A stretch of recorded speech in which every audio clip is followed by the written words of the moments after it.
Hi guys, good afternoon to all of you. So welcome to another episode of Property Management Series. And today I am here with again Miss Riva of Under One Roof. Hi Miss Riva, how are you? I'm doing good, Sarita. It's nice meeting you, and I'm happy to be back with GSR team. So, you mentioned about you being excited with me, and I am also excited to be with you today. Yes, Miss Riva, very pleasure to be with you.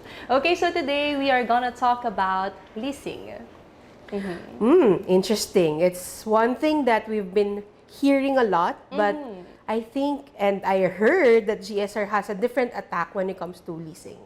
Yes, ma'am. So previously, I believe that Sir John or Miss Mads already discussed about the different services of GSR. Agree, yeah? Yes, and one of the most important services that GSR offer is, of course, leasing.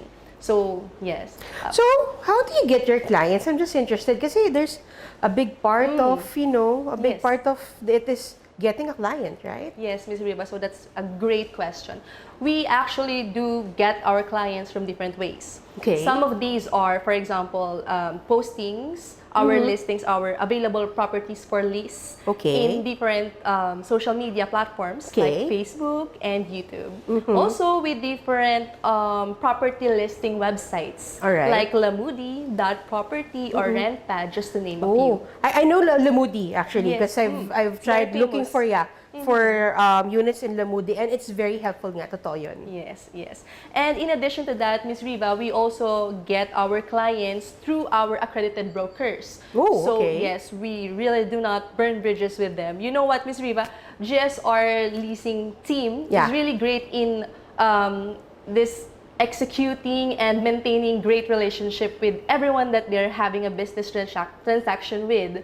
So, and we do receive a lot of advantage from that, and one of it is getting clients. And that's a good thing, huh, Serena? Yes. Because connections right now are really important, as we all know. That's right, I agree. So we do email blasts, and as of the moment, we have 500 to 600 accredited brokers. Wow, that's Yes. a big network already, guys. That's I Yes. think something that you go for 100 to 500 and 600. That's a big thing. Yes, and then I believe that during the previous episodes, Yeah. they also discussed that, they also shared with you that we have a branch in Tokyo, Japan.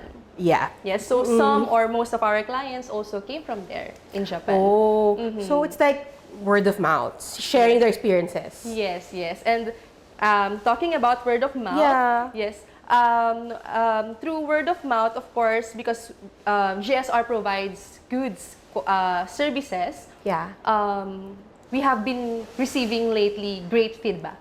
Oh, that's Yes. nice. And then great feedback from our clients and tenants who, of course, tend to refer our services to their Correct. friends and family members. Actually, guys, even I, as a consumer, as a a tenant or a client, Yes. I would be happy to share my good feedback to the services and products because it's my experience, and if you are actually experiencing that, that's a good thing. It's a thumbs up because it means that GSR is doing well when it comes to that.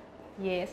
And then, you know what, Miss Riva, itong feedback na to really matters to us. That's And, nice. Dun kami nasa-satisfy. Kapag nasa-satisfy din namin yung clients. Kumbaga may kilig factor.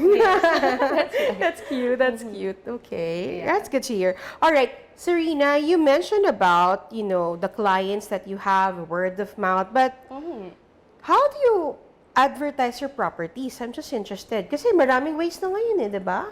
Yes, Ms. Riva. So, aside from those, from postings to the social media platforms Yep. and property listing websites, we also do this kind of video shoot, a condo tour. Ah, Video condo shoot. tour. Okay. Yes. So, dun sa condo tour na yon, we explain everything about the condominium building, the amenities, the restrictions, and most importantly, what's inside the unit. The type of okay. interior that this unit offers, the furnishing, the brands, and everything. And take note, Ms. Riva, that most of the brands inside our unit came from our partner, of course, Under One Roof. Correct. Those brands are Maidea and Toshiba. Yeah, that's a good thing because it's a one-stop shop already. Yes. So technically, if I'm your tenant, I'm just going to bring the essentials and my clothes, diba? And pandemic came in, everything is online. But do you already accept face-to-face viewing? Or like what you mentioned, kasi di ba, I would like to feel what's inside. Can I, if ever I'm a tenant, I can join you there if ever? Yes, Miss Riva. Actually, to answer you with that, most of the condominiums naman na po allows us na mag-condo tour na or mag-viewing na, like face-to-face viewing. But some condos, hindi pa rin pwede. Okay. So it really depends. Yes, it really depends. And of course, we have to follow the government protocols with that. Agree. At it's for our own safety. Alam mo yan, Zarina. Yes, It's for you, as GSR, it's for us under one roof, and also for our tenants. Yes. Check naman when it comes to the health protocols when it comes to the visit. But Serena, how do you process the permits for viewing naman? Okay, with that, Ms. Riva, first, of course, we have to ask our clients with their preferred schedule. Okay, good. And then once we have that, we will seek approval sa property management office ng condominium. And then after that, once na ma-approve na kami ng property management office or ng PMO ng isang condominium, we will send the permit na. Oh, okay. Yeah, so it's very important na mag-match talaga yung schedule so that everything will run smoothly, di ba? Ang galing naman, di ba? At least less hassle for both parties. Yes. So after that, Ms. Riva, before our viewing, of course, we have to know the requirements of this condominium. Ano bang mga in accordance with the government protocols, ano kailangan? Face mask. Yes, of course, face mask and face shield lagi kailangan natin. And then, kailangan ba nila ng medical certificate? Meron ganun pa rin. Yes, kailangan pa rin. Guys, it's just one thing that I'm actually going to say. It's a peace of mind. Both for GSR and the property or the building, because they're making sure that everyone is safe and no virus that will be actually coming spreading in the building. All right, it's really a must. It's a must. All right. Now, you mentioned about permits for the viewing, but how will you assist, let's say, a tenant when it comes to the viewing now? Okay, with the actual viewing, Ms. Riva, once everything is settled, of course, we will assist our tenant with everything that they need. Okay. We will assist them the way that they truly deserve. So, wow! Yes, that's right, talaga. Okay, so we will warmly welcome them from the lobby. Love it. Up to the unit. Okay. And then, while doing that, we have to discuss accurate details of the condominium, of the amenities, and things like that. And then, once we're up or we're in the unit, from the doorstep, from the smallest details, we will explain it to the client or the tenant so he or she could have a better understanding. We will show him or her the certain appliances, the measurements of these my Dia and things. Toshiba products, I guess. Yes, my Dia and Toshiba, of course. And then we make sure that we can answer his or her questions very clearly. Wow. I like what Zarina mentioned to us, that they're very specific when it comes to answering our tenant's question. Yes. I would feel the setting of expectations is there. It's a big check. And the good thing with them is they're making sure that everything is clear. Kumbaga, it's something that the peace of mind of a tenant that I'll be coming in, asking questions, and baka mamaya at nagpipirmahan na pala biglang baback out. Parang ang sakit din, right. diba? That's good. Pero Serena, I'm just wondering, can you give me like few points or important points that in the viewing of a unit? Yes, Ms. Riva, actually there are several, there are a lot of important factors that we have to consider, no? Yeah, So for example, before tayo mag-viewing, we must make sure that ito talaga yung gusto ng tenants. Tama? Is this the right location that the tenant prefer? Great ba ang security neto? Magiging good problem yata to kasi maraming choices. Madaming choices. Correct. And then, as I've said, great security ba ang pinaprovide ng condominium na to? How accessible is this condominium from key establishments like malls, supermarkets? That's very important, especially during this time of pandemic. probably if I'm actually, let's say it's a family, may malapit bang school, Yes. hospitals, or even yung mga police stations. I think that's a good point na rin. Tama ba ako? Yes, Miss Viva, you got it right. Okay, so above these factors, of course, the simplest and the most important thing that we have to consider is ma-meet namin talaga yung standard and yung preference ng clients namin. Ako, I think our clients will be having a hard time, Serena, with that. Sa raming ng magagandang partners sa GSR and raming units na, and especially that you will be actually having your own idea and Toshiba products inside, you will be having hard time. Good problem, as we said. Yes. All right. Serena, of course, after the viewing, there are different types of reactions depending on the unit. Sabi mo nga, di ba? Kung ito ba yung right unit, is it another option or whatsoever. But how do you handle rejection? Siyempre, may ganong part din, di ba? Yes. Actually, Ms. Riva, the first thing that came into my mind when you asked me that is that rejection is inevitable. Yes, Okay, we know that rejection is part of every business, Of course, right? yeah. But then, this is the thing with GSR. The unique thing with us is that we provide every client's needs and wants, like literally everything.